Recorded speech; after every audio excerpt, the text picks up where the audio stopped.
Nós temos hoje um culto especial, porque é um culto onde a mesa do Senhor, a ceia do Senhor está posta para ser servida para nós, os que creem, os que estamos em paz com Deus através do sangue de Jesus, aos cristãos, aos filhos de Deus. Te peço para abrir a sua Bíblia em Atos, capítulo 13, Atos dos Apóstolos, no Novo Testamento, capítulo de número 13, por favor. Amém? Eu tenho certeza que a palavra de Deus vai falar com você essa noite, em nome de Jesus. Atos dos Apóstolos, capítulo de número 13, versos 22 e 23. Amém? Abra sua Bíblia e seu coração para a palavra de Deus.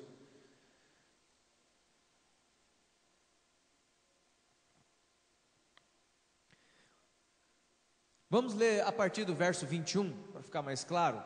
Atos capítulo 13, do 21 ao 23, diz assim a palavra do Senhor. Então, o povo de Israel pediu um rei, e Deus lhes deu Saul, filho de Quis, da tribo de Benjamim, e isto pelo espaço de 40 anos. E tendo tirado a este, levantou-lhes o rei Davi, do qual também, dando testemunho, disse: achei a Davi, filho de Jessé, homem segundo o meu coração, que fará toda a minha vontade. E da descendência dele, conforme a promessa, trouxe Deus a Israel o Salvador, que é Jesus. Amém? Senhor, em nome de Jesus, nós te agradecemos pela tua palavra, que é viva e eficaz. Te agradeço, ó Deus, por esse povo que está aqui reunido para ouvir a tua palavra. Que a boa semente, que é a tua palavra, caia em nossos corações, que são a sua terra fértil, nessa noite, e produza muito fruto, fruto digno de arrependimento para o louvor da sua glória. Em nome de Jesus Cristo, amém. Pode se sentar, por favor.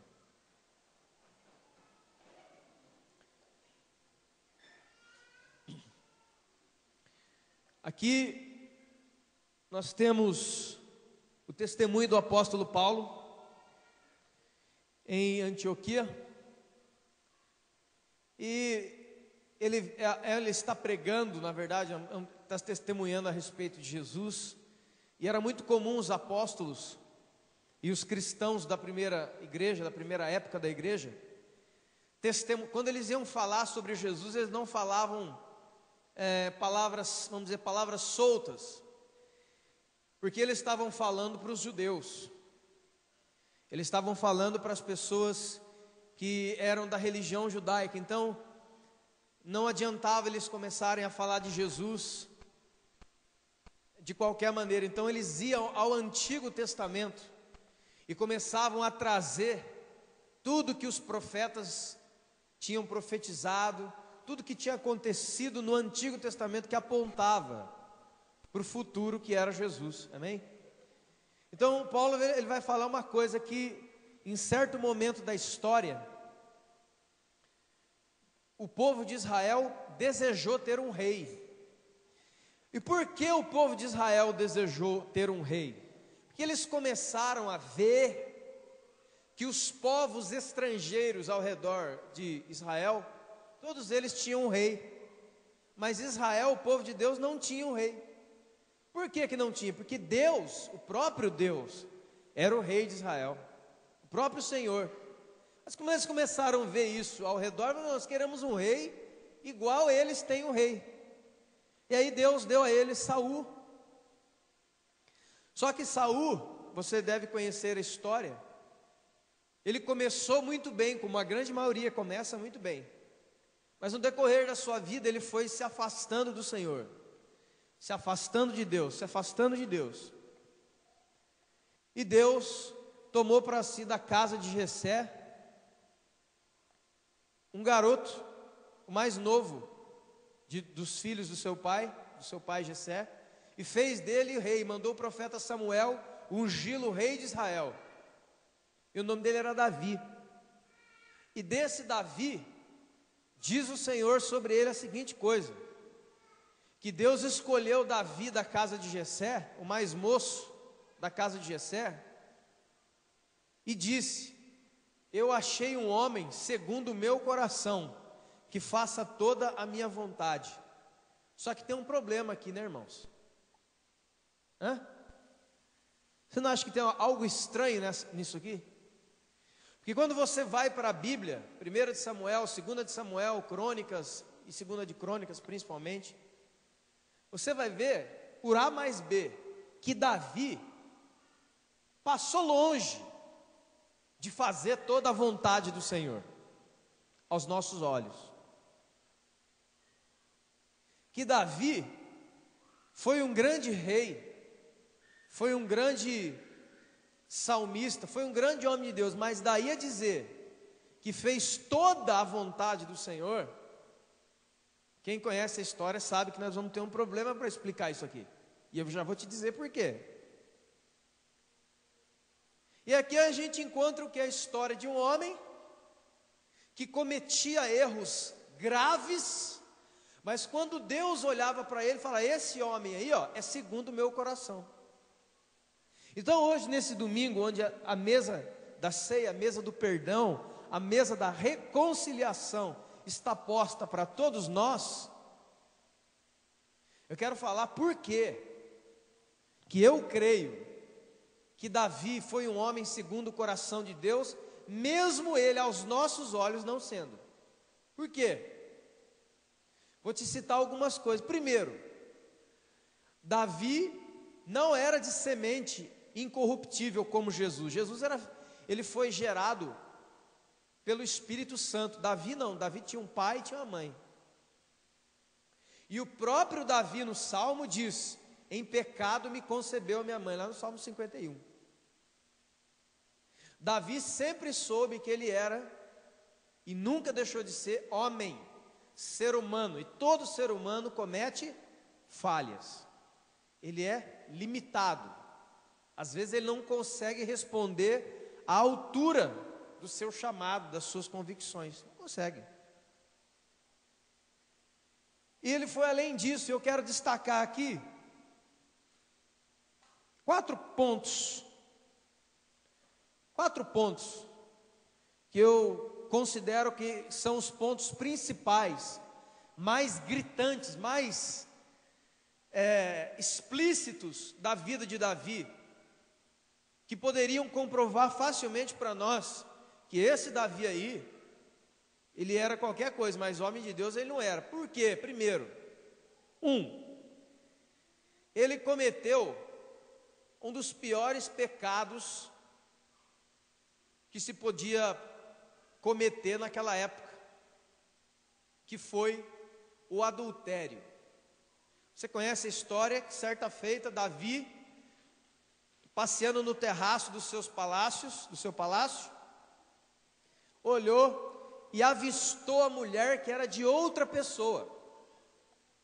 Essa outra pessoa também não era qualquer pessoa, era um homem chamado Urias, que Davi conheceu na caverna de Adulão. Caverna esta que ele entrou lá fugindo de Saul, e dali daquele lugar de extrema desespero, dívida, angústia, tristeza, ele levanta a tropa de elite de Israel, que a Bíblia chama de os valentes de Davi, ou os leões de Deus. E no meio deles estava Urias. Urias era marido de Batseba. Batseba pertencia a Urias. Mas como Urias estava na guerra, defendendo os interesses do seu rei Davi, e Davi nessa época não foi à guerra, e ele deveria ter ido à guerra, como era costume, a Bíblia diz, dos reis irem à guerra, ele não foi, e avistou uma mulher tomando banho, ele desejou a mulher que não era dele, foi lá, tomou a mulher ficou grávida dele, só que aquilo ali era muito grande, aquele escândalo seria muito grande para o rei. Então o que ele fez? Ele cometeu o segundo pecado terrível da sua vida, que foi enganar o seu servo fiel e leal, que era Urias, e pedia a Joabe que lançasse Urias na frente da batalha, nos lugares onde os mais valentes estariam, ou seja, mandou Urias para a morte. Por que ele queria matar Urias?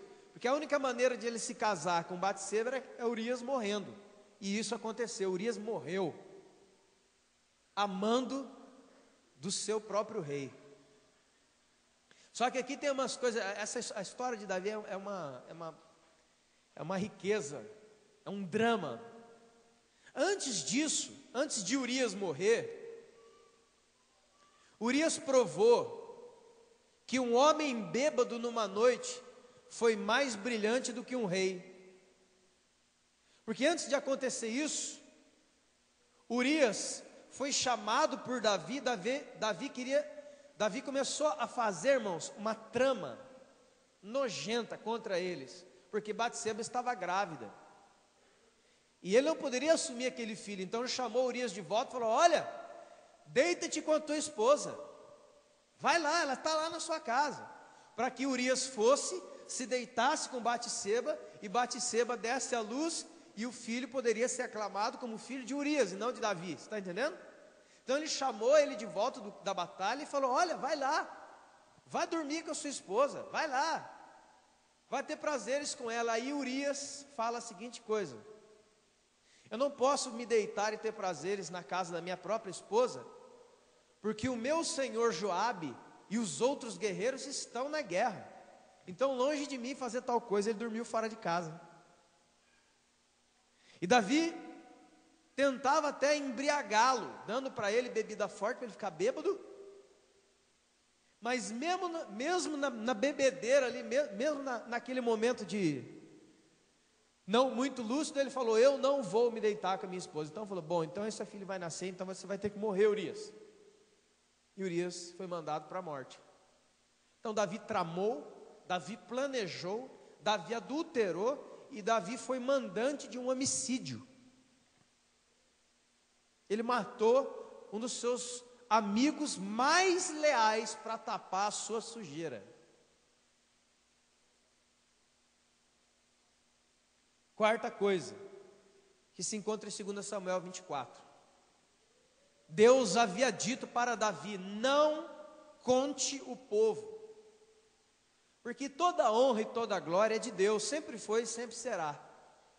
Então Deus disse para Davi: não, eu não quero que você conte o povo, que quando você começa a contar o povo, você vai achar que as vitórias são suas, que vocês conseguiram isso porque vocês têm muita gente, que vocês conseguiram isso porque vocês têm muitos guerreiros, que vocês conseguiram isso porque vocês têm muitos intercessores, porque vocês têm muitos cantores, porque vocês têm muitos pastores, vocês têm muitos, ou seja, isso me traz uma coisa muito interessante.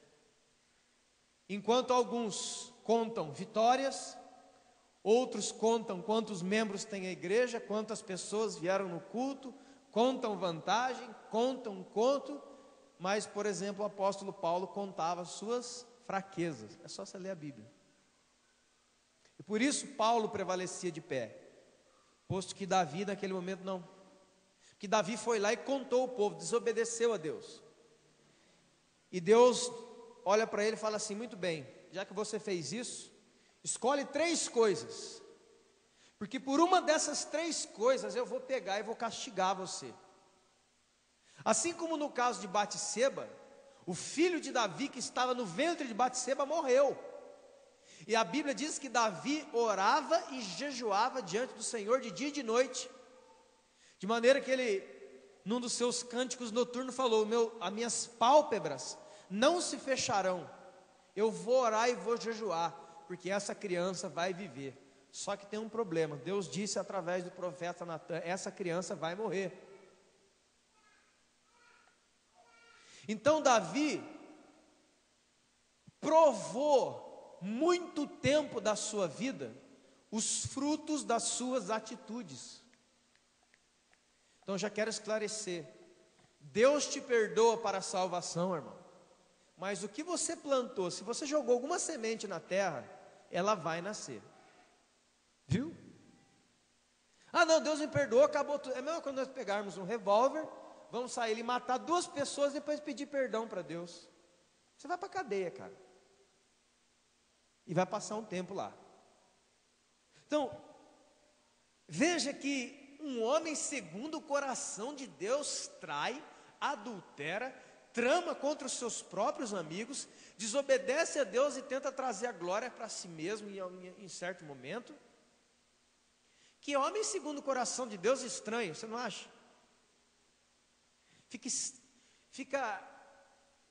Não tem como a gente sustentar isso.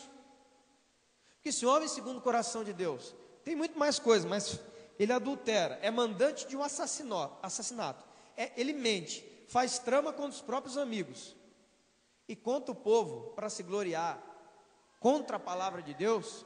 Me desculpe, gente, mas aos meus olhos, segundo o coração de Deus, não é. E aí que está o ponto. Deus fala mais coisas sobre Davi. Você quer ver? Eu separei alguns textos aqui. Abra sua Bíblia no segundo livro dos Reis, capítulo 11. Segundo livro dos Reis, no capítulo 11.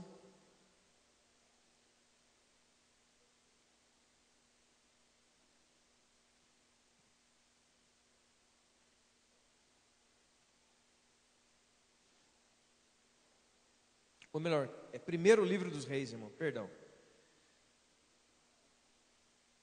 Capítulo 11.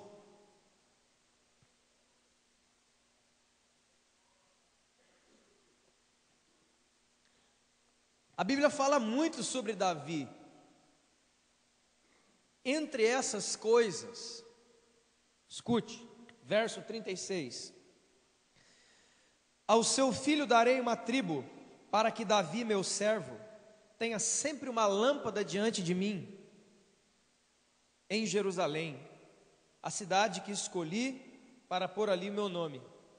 Tomar-te-ei, e reinará sobre tudo o que desejar a tua alma, e será rei sobre Israel.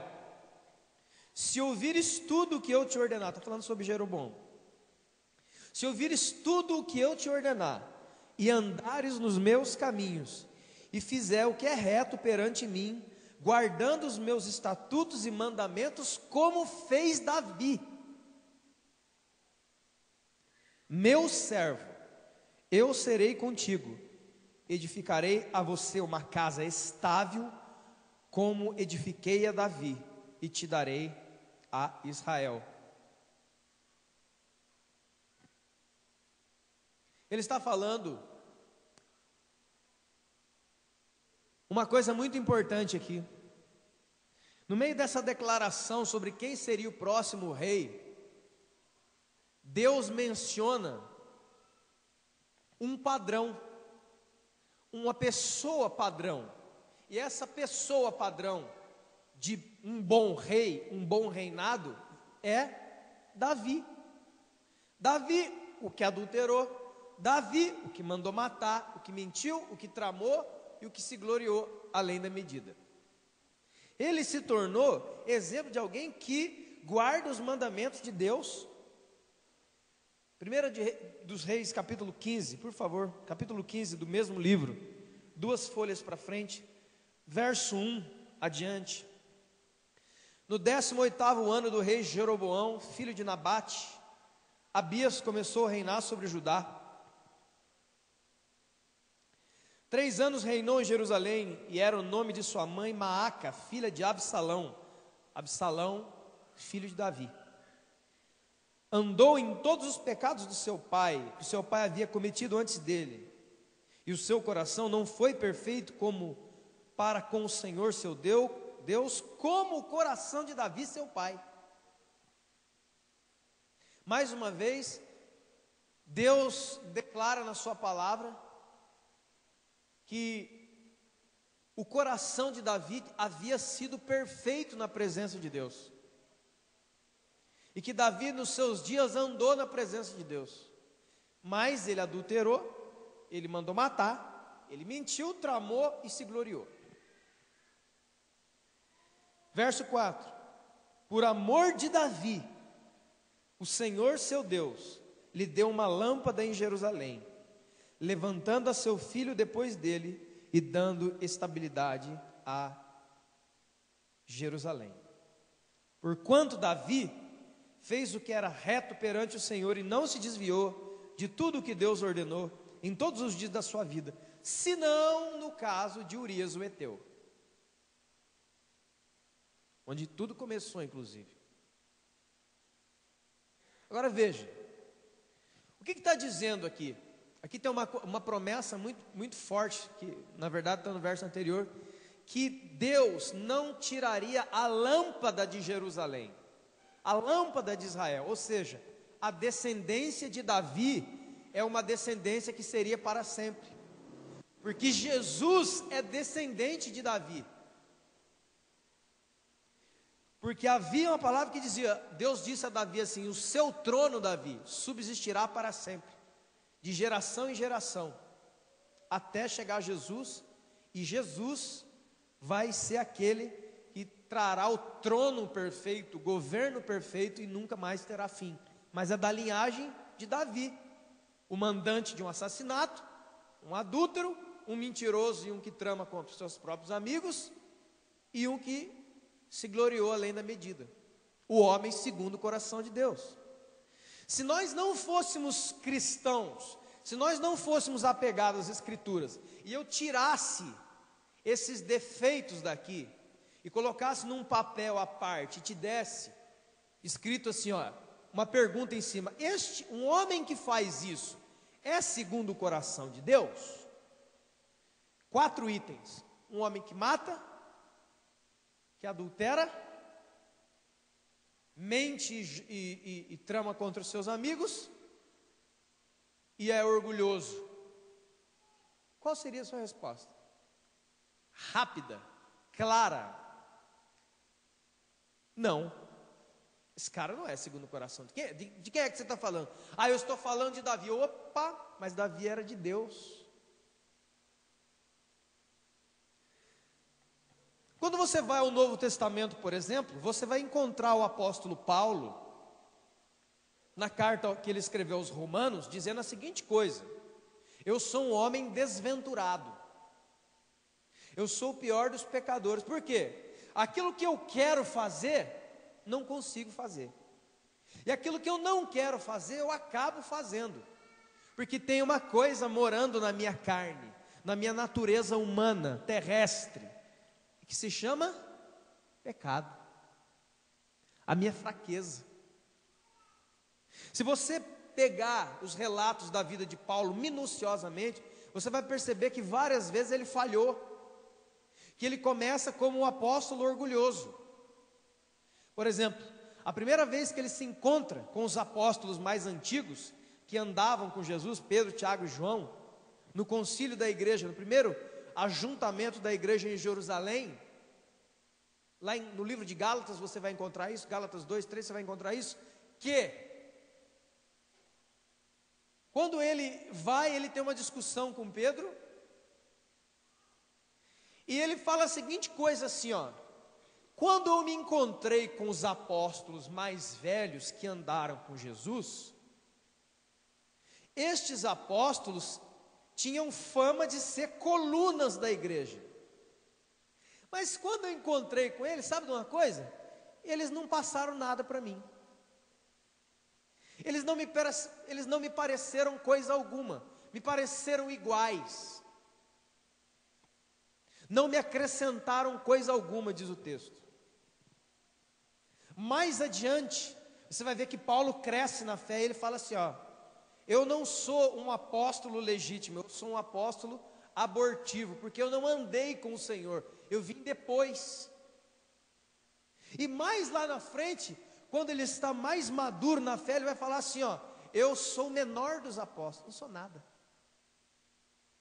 Você vê claramente na linha da vida de Paulo, que ele começa meio arrogante, meio altivo, mas no final, quando ele conhece mais o Senhor, ele já considera todo mundo maior do que ele, todo mundo melhor do que ele.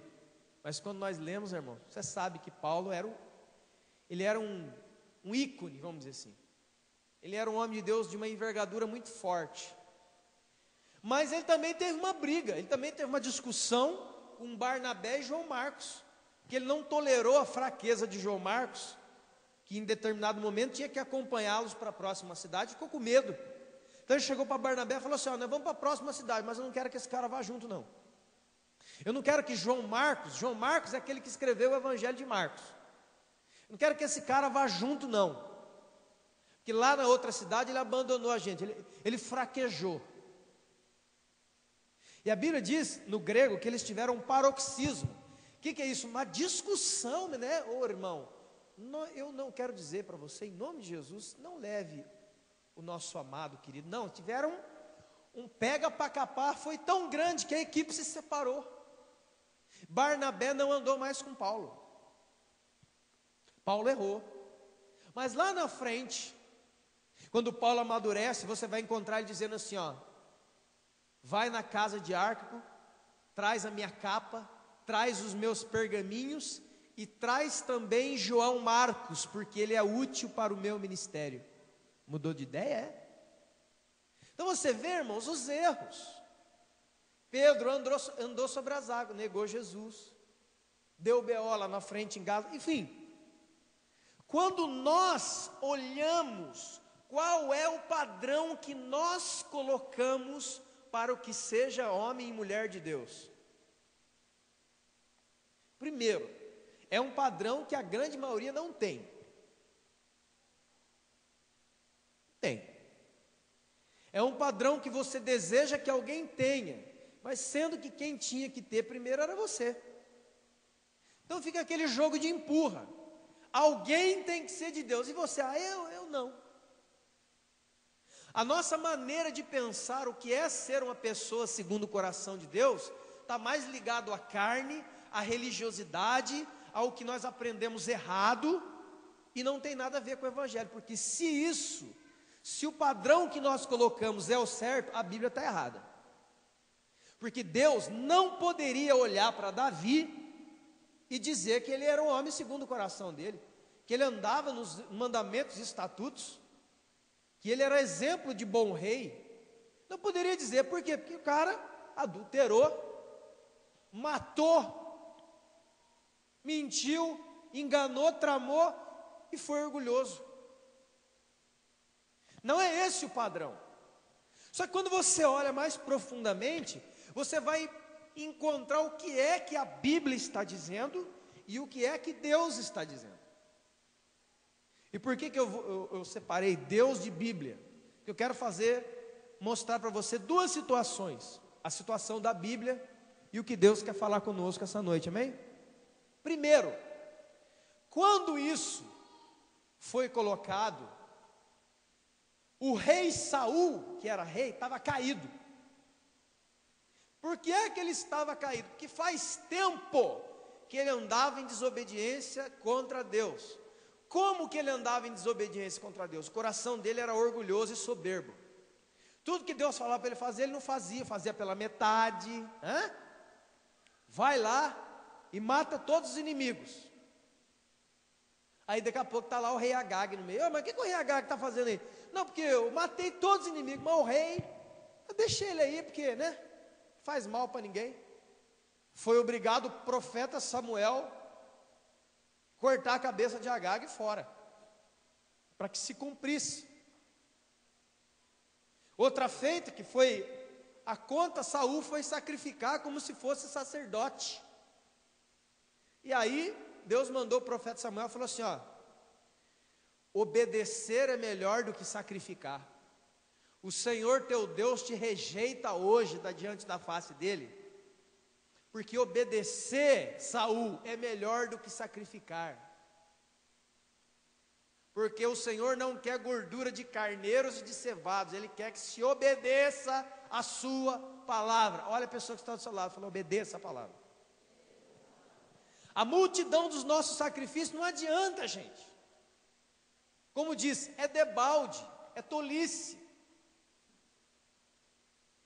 Então Saul estava caído. Naquele momento, Deus levanta alguém segundo o coração dele, ou seja, dentro daquele momento da história, Saul era orgulhoso, Davi era o pastor humilde.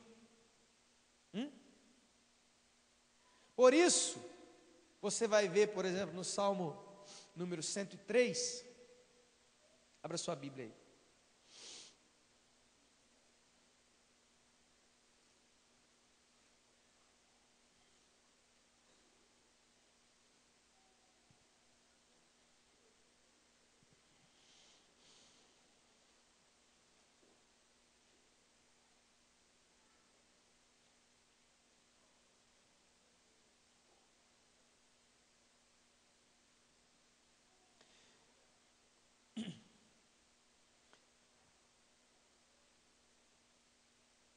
Você vai ver,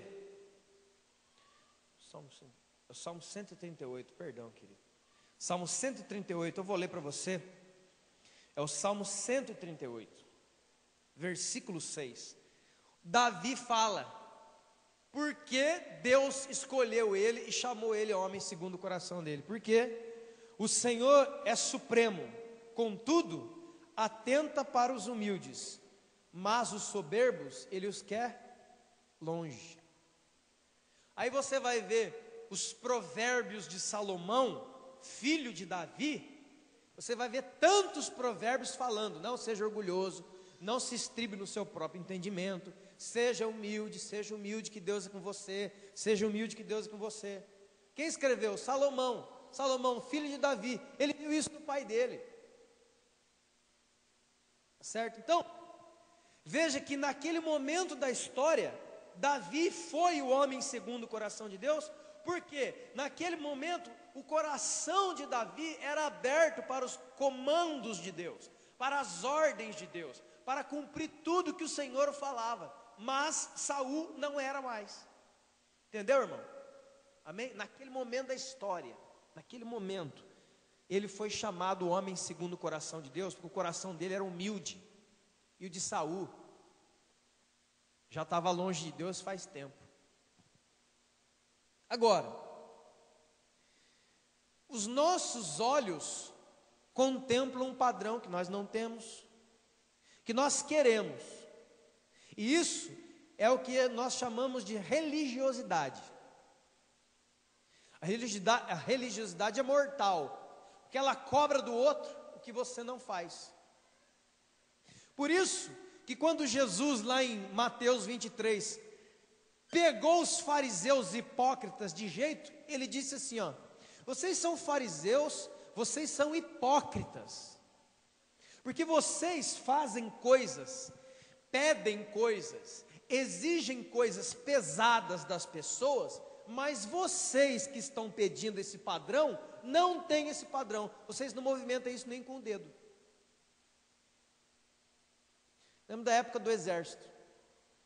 Olha, vocês agora vão ter que fazer 30 flexões, mas o cara não fazia nem 10, porque eles davam muita raiva, porque toda tropa, todo exército quer ver alguém à frente, que quando fala, leia a Bíblia, é porque ele está lendo, leu, e lê, e por aí vai. Então, queridos, vejam só, nós temos que tomar cuidado com isso, que a gente está pedindo um padrão no outro que vai matar o outro. A hipocrisia, ela mata não somente a pessoa, mas como mata o outro. Por quê? Porque coloca o outro para buscar um padrão que o ser humano não consegue ir. Porque nós somos justificados pelo sangue de Jesus, pelo sacrifício de Jesus, não pelas nossas obras. A Bíblia toda fala sobre isso. Mas a igreja evangélica de hoje, ela quer forçar as obras, forçar um padrão de execução de serviços religiosos. E se você não consegue fazer aquilo ali, você não presta. Então a igreja virou um amontoado de gente que tentou ser de Deus, mas não conseguiu ser de Deus. Quanto está entendendo o que eu estou falando aqui, ó? Porque o padrão era altíssimo. E quem é que dava o padrão? As pessoas, mas não era Deus. Então o que acontece? Esse lugar é um lugar de morte. E ser lugar é um lugar onde você fica frustrado. Sabe o que é frustrado? Você desenha um ideal, você quer chegar lá e quando você luta a sua vida inteira, você não consegue. Você não consegue. Você já orou, você já fez sabe, politicamente, melhor, religiosamente falando, você já fez os 4 passos. Eu já orei, pastor, eu já jejuei, eu já pedi perdão, eu venho todos os cultos, o que eu preciso fazer mais? Ah, não, mas você não veio aquele culto que nós fizemos e não avisamos. Ai, puxa vida, não foi por causa disso. Porque naquele culto que você não veio, aí Deus abençoou. Ai,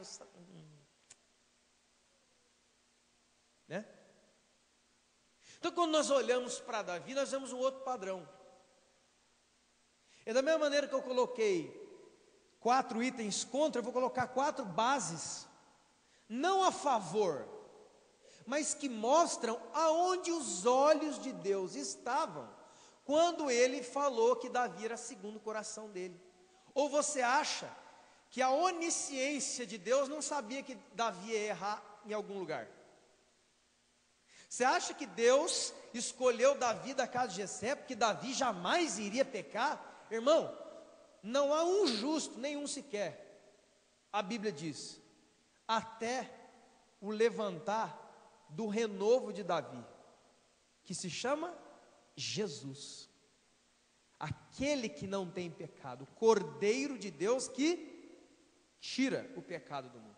Ou você acha que Davi pegou Deus de surpresa? Aí Deus estava lá, nossa, Davi, você caiu, eu não estava esperando por essa. Que isso, gente? Olha a pessoa que está do seu lado e fala, Deus não pode ser surpreendido, ainda mais quando fala sobre você. A Bíblia diz, Ele mesmo diz, que o Senhor conhece a minha estrutura e sabe que eu sou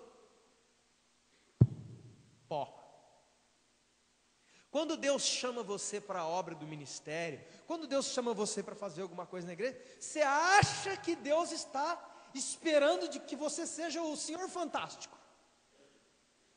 Você viu o que o apóstolo Paulo diz em 1 de Coríntios? Deus escolhe as coisas que não são, para envergonhar as que são. Deus escolhe as coisas que são loucas para envergonhar as sábias, para que a honra e a glória seja todo dele. Deus escolhe, irmãos, diz em 1 Coríntios, vasos de barro, e deposita dentro de vasos de barro a sua glória, para que a glória seja e não nossa. Você está entendendo? Foi Jesus que disse, não foi você que escolheu a mim, mas eu escolhi você, para que você vá e dê fruto, e fruto permanente. E tudo que você pedir ao Pai em meu nome, crendo, receberá.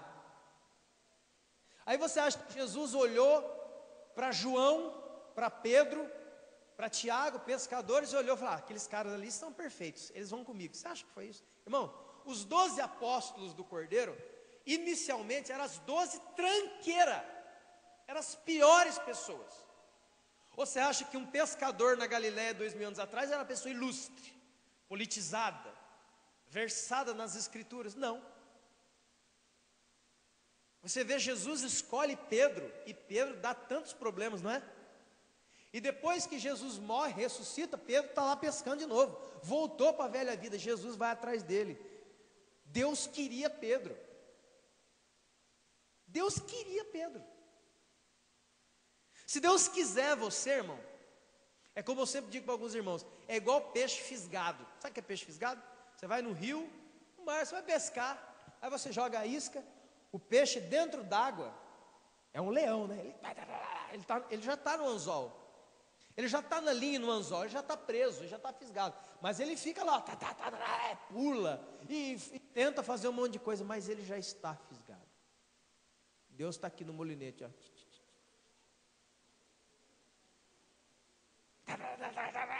Eu não vou. Eu não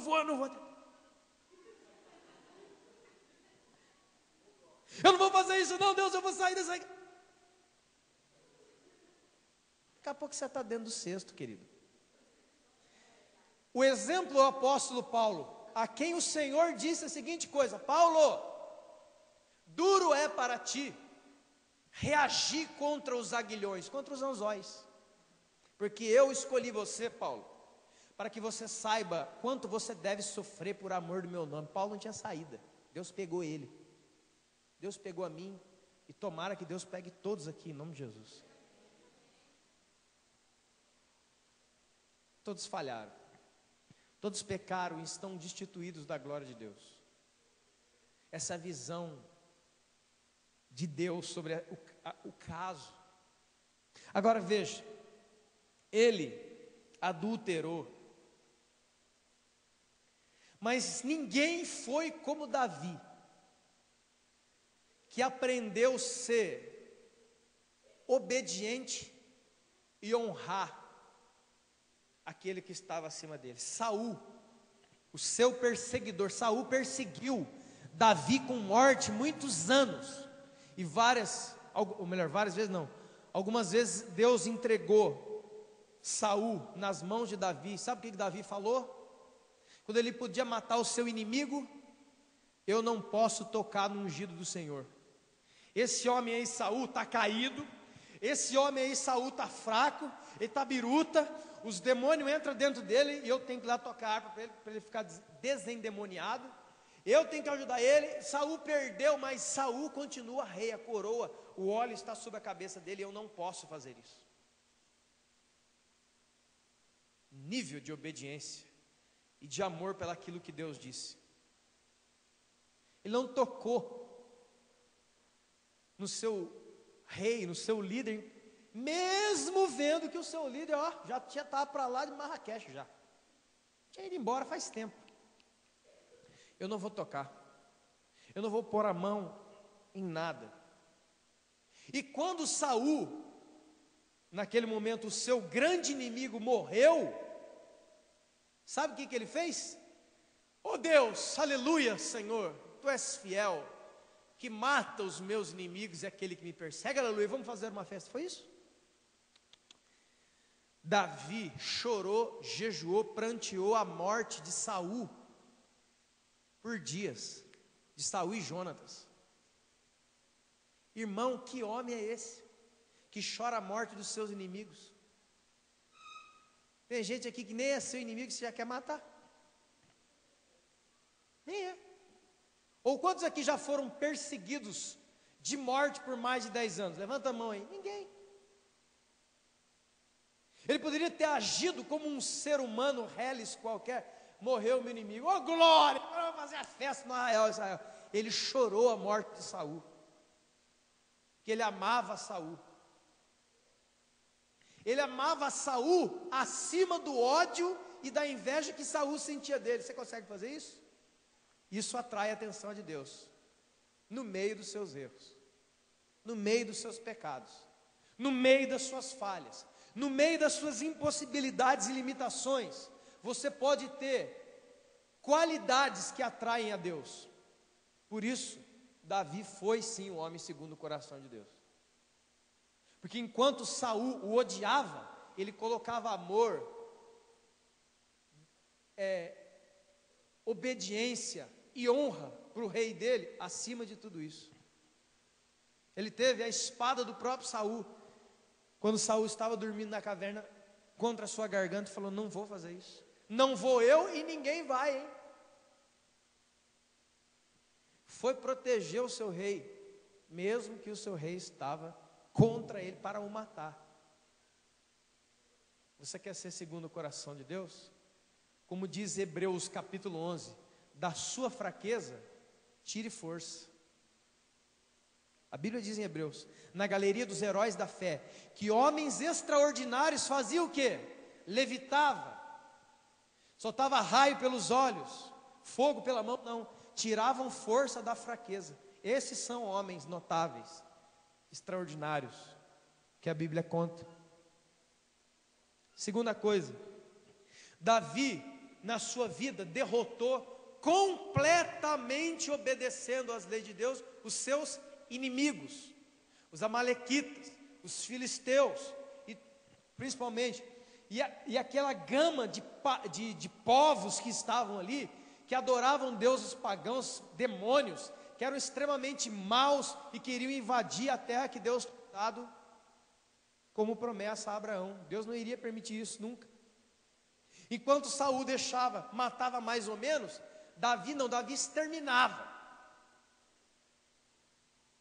Davi pegava, quem que é os inimigos? É aquela, vamos passar o rodo em todo mundo, matava tudo, os inimigos. É uma coisa meio estranha, né, de se falar. Você vê no Novo Testamento Deus mandando você amar os seus inimigos, e no Antigo Testamento Deus falava para Davi: vai lá e mata todos. Uma outra hora nós vamos conversar sobre isso, porque tem muita gente que tem problema de entender isso ainda, mas não agora. Escute, ele não tinha misericórdia dos seus inimigos quando Deus o comandava. Você quer ser segundo o coração de Deus? Extermine os seus inimigos, vai atrás deles até o fim. Davi, a Bíblia diz, ele perseguia os inimigos, ele perseguia os caras. E se alguém o atacava pelas costas, como no caso de Ziclag, da cidade na terra dos filisteus que foi dada a Davi, e os amalequitas foram lá e pegaram o pessoal, roubaram, pegaram as mulheres, Davi chegou e falou: nós vamos buscar eles agora. Consultou Deus: Deus, Senhor, se nós formos atrás dele, nós vamos alcançar? Vai, eu te darei. Davi ia. Sabe o que eu estou querendo dizer, irmãos? Para você, em nome de Jesus, persiga os seus inimigos até o fim. Mas quem que são meus inimigos, pastor? Inveja. A inveja dentro do seu coração é um inimigo. Todas as obras da carne relatadas lá em Gálatas capítulo 5 são os seus inimigos. Por que você não combate os seus inimigos até o fim? Pergunta para o seu irmão: irmão, por que você não combate os seus inimigos até o fim? Qual que é o seu problema? Por que você deixa uns guerreirinhos ali sempre? Irmão, vai até o fim. Deus amou a Davi muito, por quê? Que quando ela fala, vai lá e extermina os amalequitas, Davi ia lá e queimava até a grama do arraial dos caras.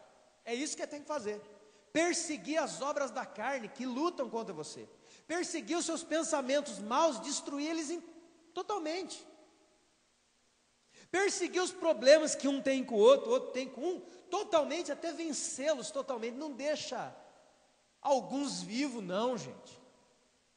Eu tinha um problema com a irmã, a gente conversou, orou, mas está meio resolvido. Irmão, não existe meio resolvido. Vai lá e extermina o inimigo. Não dê lugar ao diabo. Resistir ao diabo e fugirá de volta. Ou seja, não fecha o olhinho, não, andando pela rua de ônibus, e deixa a sua mente borboletar com Satanás. Extermina, irmão. Fecha a porta, ataca e mata até o fim. Você tem problema com o quê? Você tem problema com quem?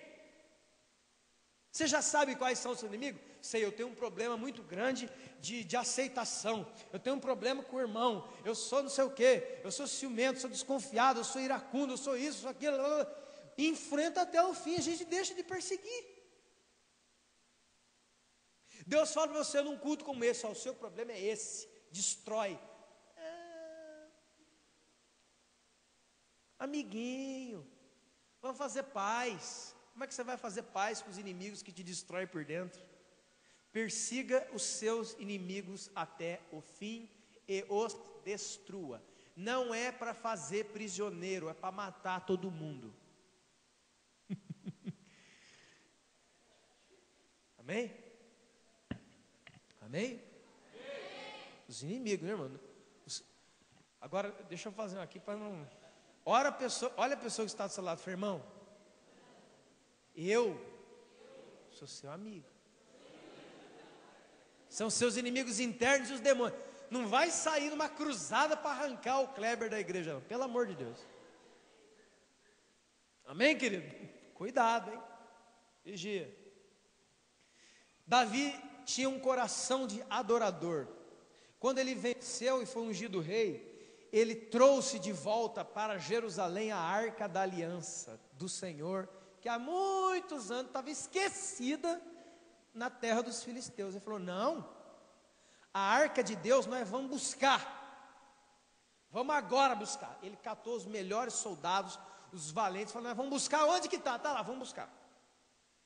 Ele trouxe de volta a glória para Israel, a presença de Deus para Israel. Sabe o que fala isso no meu coração? Como sendo um homem segundo o coração de Deus, em meio às nossas muitas falhas, que você falha, que eu falho, que a gente erra, que a gente tropeça, mas eu não abro mão da presença de Deus no meu coração. Eu estou sempre me esforçando para trazer Ele de volta.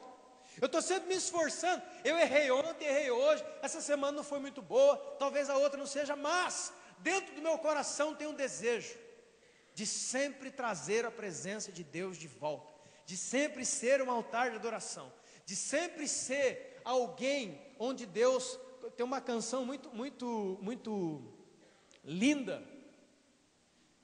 que é uma canção em espanhol que ela fala, se chama Tua Morada, e o intérprete ele fala assim, uma coisa linda, ele fala assim: venha morar em mim, Jesus, venha achar em mim, e venha estar em mim e venha ser minha luz, e que o Senhor encontre em mim um lugar onde possa repousar, né? Traduzindo, é mais ou menos isso.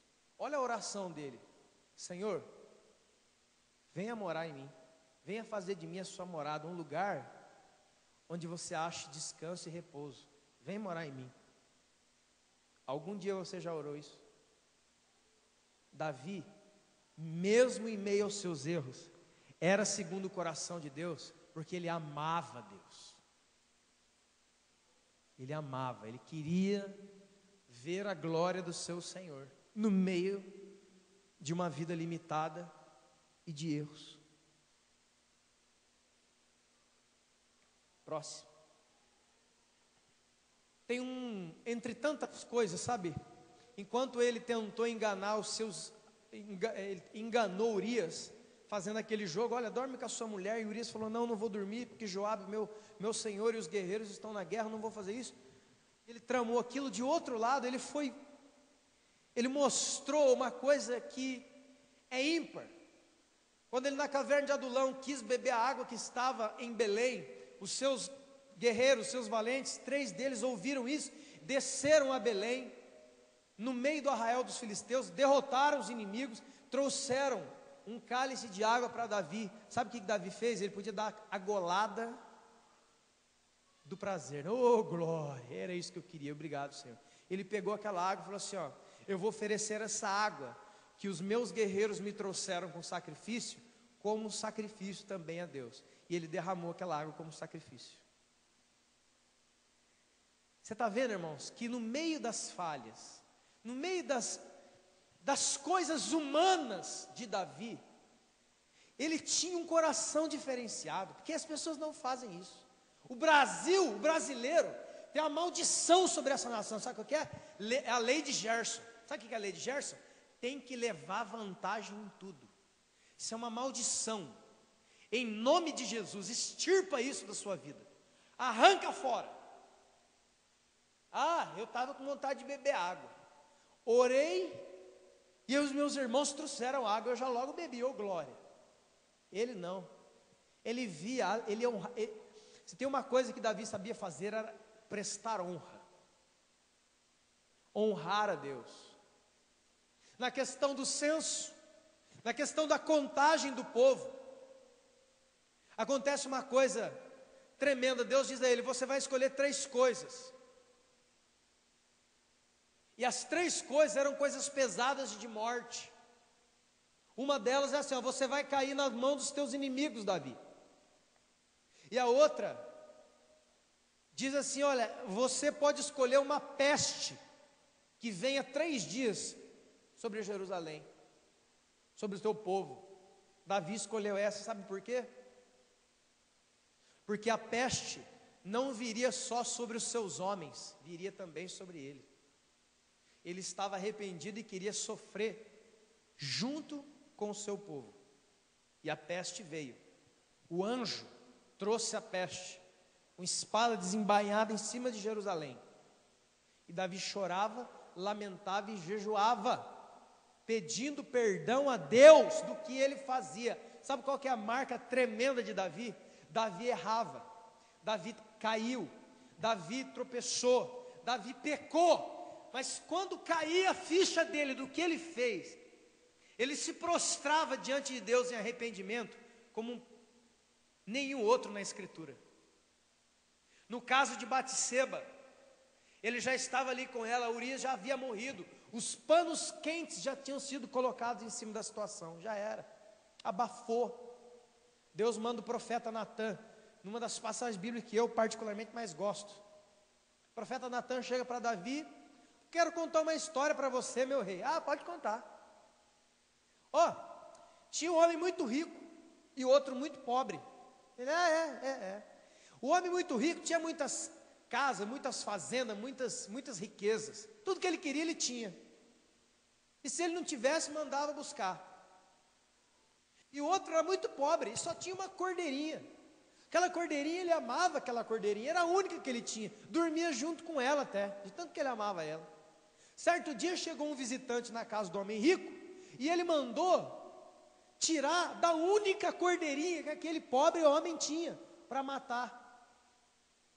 E a Bíblia diz, essa parte dá para segurar, é tangível. Davi fica irado. O quê? Quem é esse homem mau? Quem é esse homem vil? Fala para mim que eu vou mandar matar ele agora, Natan. Você. Tu és o homem. Cara, se tiver um negócio de DVD lá no céu, eu quero ver essa cena. Eu quero ver, cara. Como que foi? Eu quero ver o mar vermelho, mas essa eu quero ver, porque foi aquele choque. Pá! Deus me descobriu. Sabe o que ele fala? Imediatamente, pequei contra ti, Senhor, contra ti somente. E sabe o que o profeta fala? Imediatamente, também o Senhor teu Deus já te perdoou.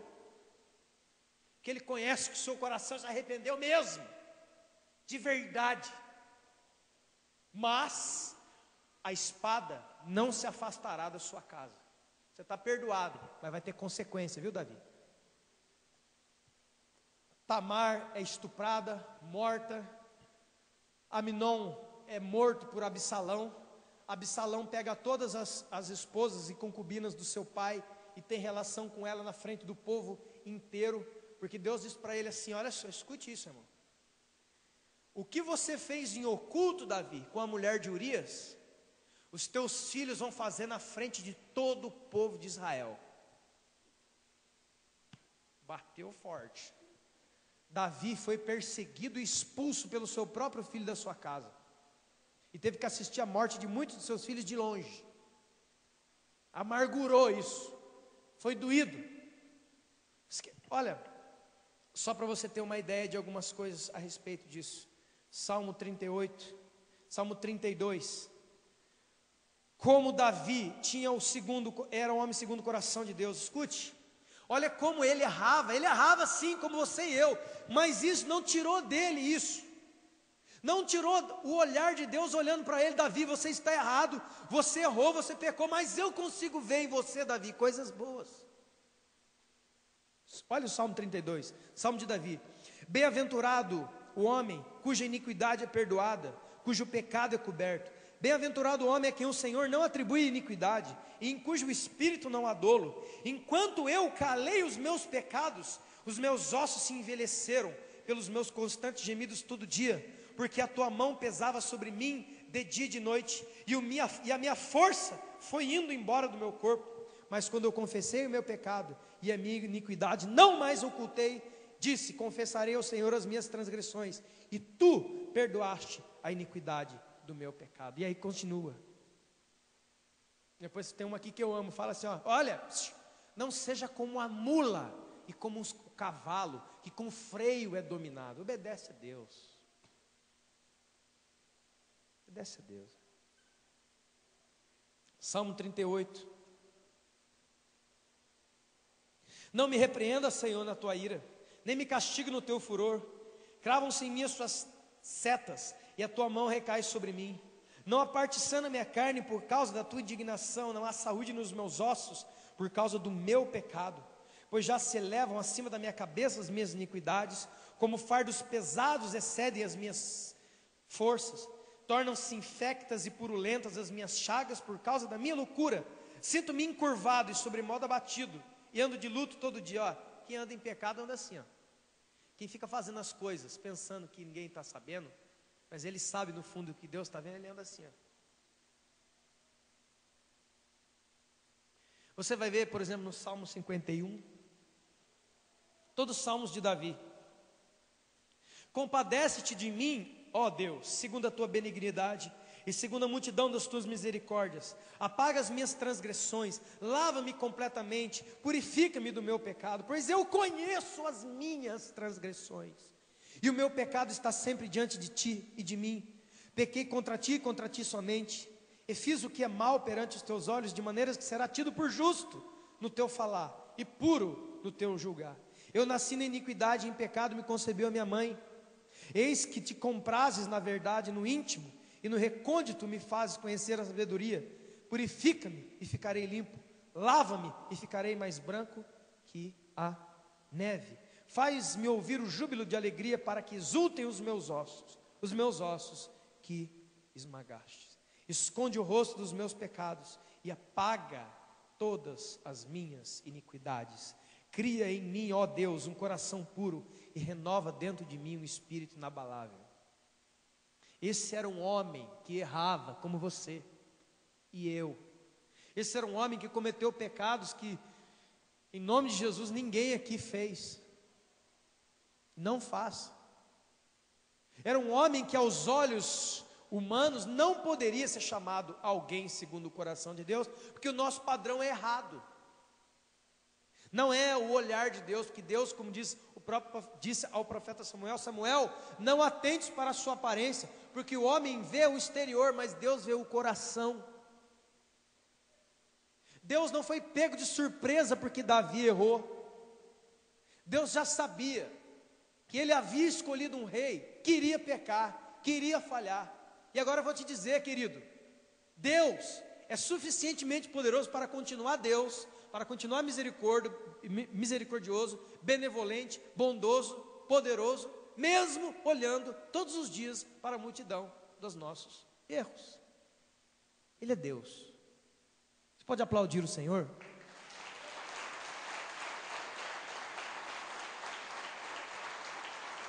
Aleluia.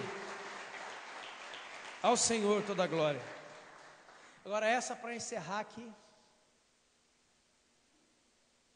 Essa aqui é demais. Toda a casa de Saul foi morta, foi exterminada na guerra contra os filisteus.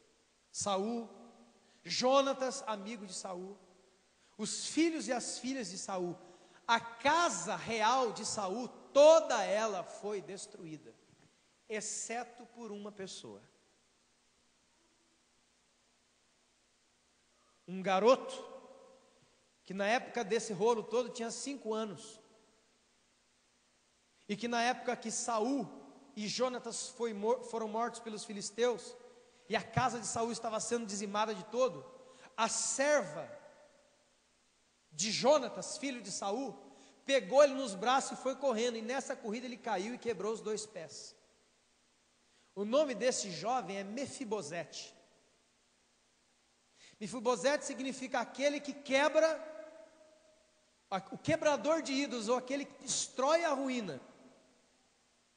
Filho de Jonatas, amigo de Davi, que no momento da história, Davi e Jonatas, um olhou para o outro e falou assim: ó, eu faço aliança contigo e com a tua casa para sempre, e você comigo, com a minha casa para sempre. Lá na frente, depois de 20 anos, já no 20º reinado do rei Davi, Davi chama a Ziba e pergunta a Ziba: existe alguém ainda vivo em algum lugar da casa de Saul? Porque eu quero honrar. Cara, o que é isso? Quem faz isso? Depois de 20 anos, honrar a casa daquele que foi seu inimigo e perseguidor. Ziba fala: tem um. O nome dele é Mefibosete, mas ele não está aqui no nosso meio não. Faz 20 anos que ele está exilado num lugar chamado Lodebar. Sabe o que significa Lodebar? Sem pasto, árido, deserto. E a tradução hebraica, a raiz hebraica diz que Lodebar significa fique quieto, cala a boca. Não dê glórias a Deus, não cante a Deus, não fale a Deus, não ore a Deus, não diga nada sobre Deus. Ele era coxo, os pés dele eram quebrados e coxos. o coxo, o aleijado, naquela época, não tinha um monte de leis, como hoje, cadeirinha de roda, rampinha em toda a calçada, ônibus com elevador. Ele era considerado inútil, sem valia nenhuma, exilado numa terra estrangeira, sem valor, sem parentes, sem amigos, aleijado, inútil, nada e calado. Agora, mesmo que acabou aí a história de Mefibosete, ele sabia de quem ele era filho. Ele sabia que ele era filho de uma casa real, porque o avô dele foi o primeiro rei de Israel. Não era qualquer coisa não, gente. Ele é neto de Saul, filho de Jonatas, amigo de Davi, mas ele estava exilado. Pense bem, 20 anos, sabendo que você tem tantos direitos, mas não tem nenhum familiar seu, todos morreram.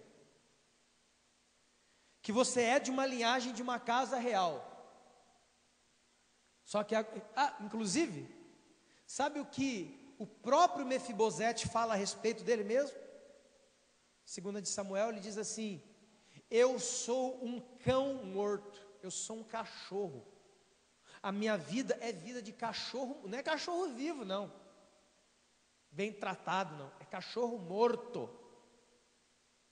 Para alguém dizer isso da sua própria vida, imagine o estado psicológico e sentimental dessa pessoa.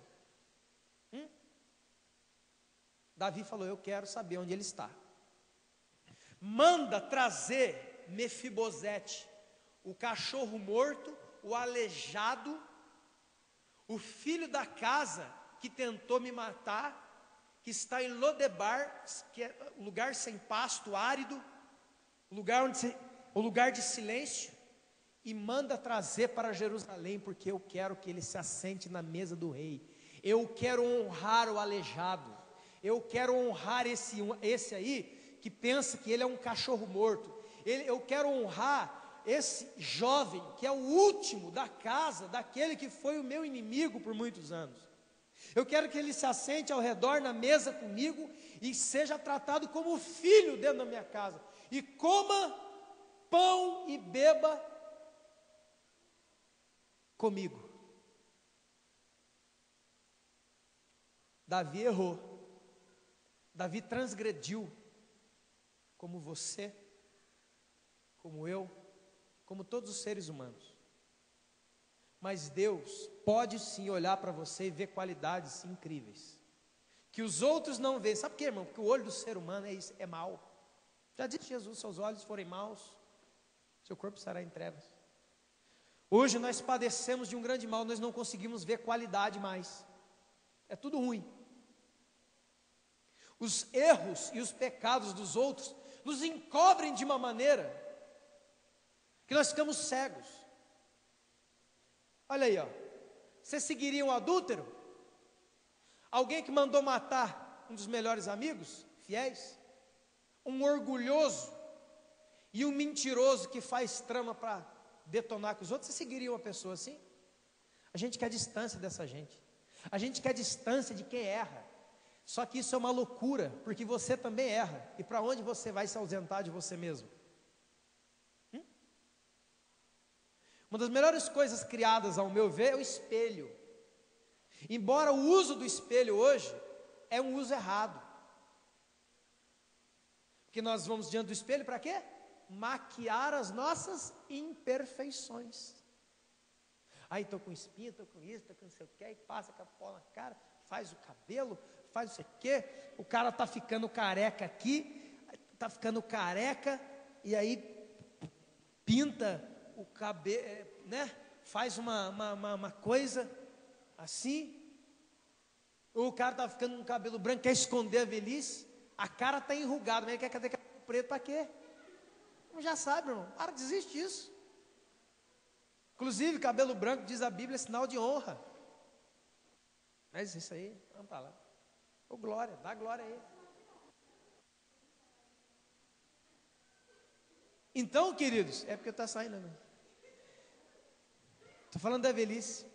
Agora escute só, para nós encerrarmos isso.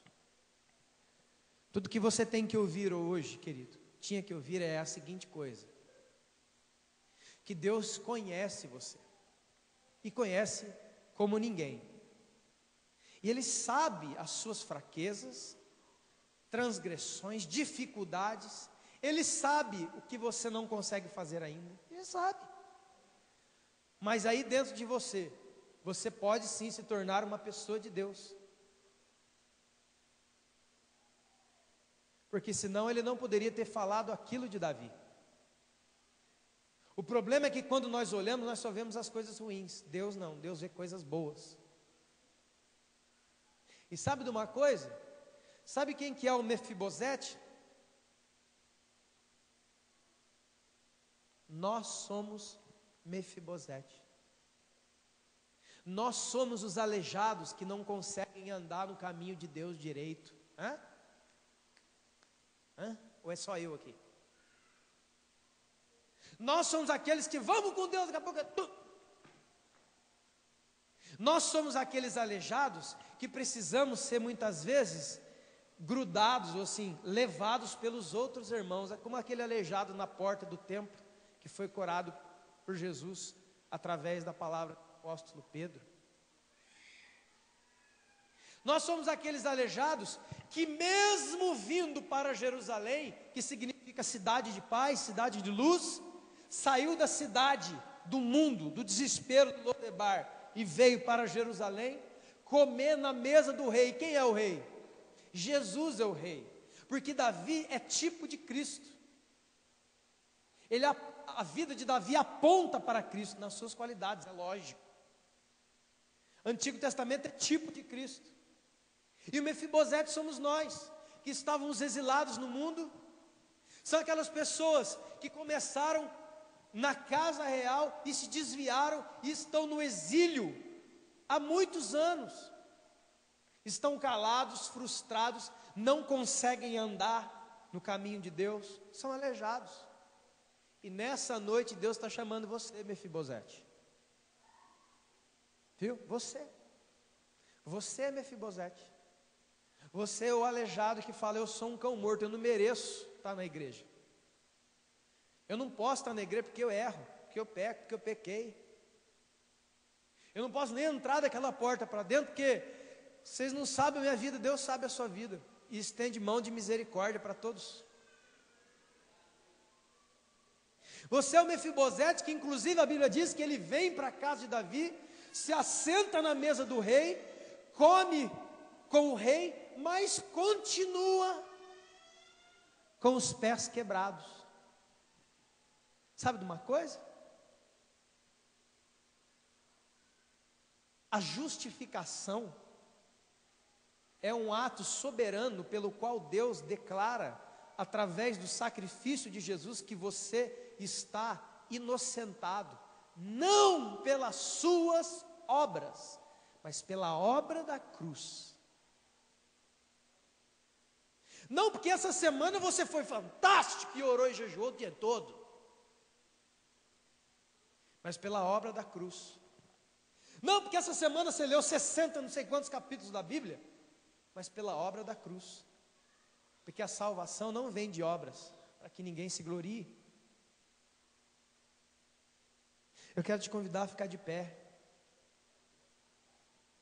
Mesmo que as suas pernas de Mefibosete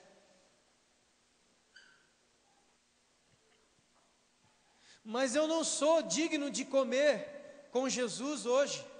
Essa ceia aí não é para mim, não, porque eu estou fora da igreja há tanto tempo, eu estou exilado há tanto tempo, eu estou errado há tanto tempo. Pois é, mas Davi era uma pessoa ímpar, porque ele mandou buscar Mefibosete, o aleijado. Ele mandou buscar aquele que não podia vir sozinho andando. Porque a Bíblia diz que foi uma carruagem para lá buscar Mefibosete. Ele não poderia vir sozinho. Assim como você, tá bom assim, tá bom assim.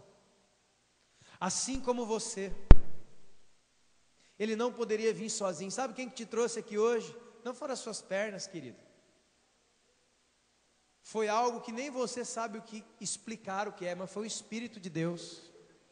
Quantas pessoas aqui hoje poderiam dizer: eu estou tendo dias péssimos, eu estou tendo dias difíceis, eu estou tendo dia de luta, eu estou tendo dia de julgamento, onde as pessoas me apontam, me perseguem, falam de mim, meneiam a cabeça contra mim, me acusam de tantas coisas. E aí vem um oficial do rei, um mensageiro do rei, dizer que ele me quer de volta, porque eu tenho uma descendência real. Você é filho de rei, do rei Jesus.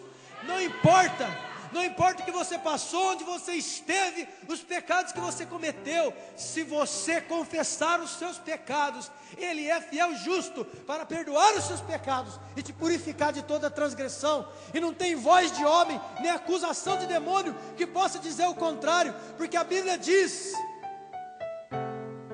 que todos aqueles que estão em Cristo Jesus, não há condenação para eles. Já não há condenação para os que estão em Cristo Jesus. Os que entregaram a sua vida ao Cordeiro, os que disseram: Senhor, eu não consigo mesmo, eu sou Mefibosete mesmo, eu sei que eu tenho um pai que é rei sobre todas as coisas, mas eu não consigo andar com ele. As minhas perninhas humanas são tortas. Mesmo que eu saiba a Bíblia, mesmo que eu tenha feito cursos e seminários, eu não consigo passar uma semana sem deixar a desejar.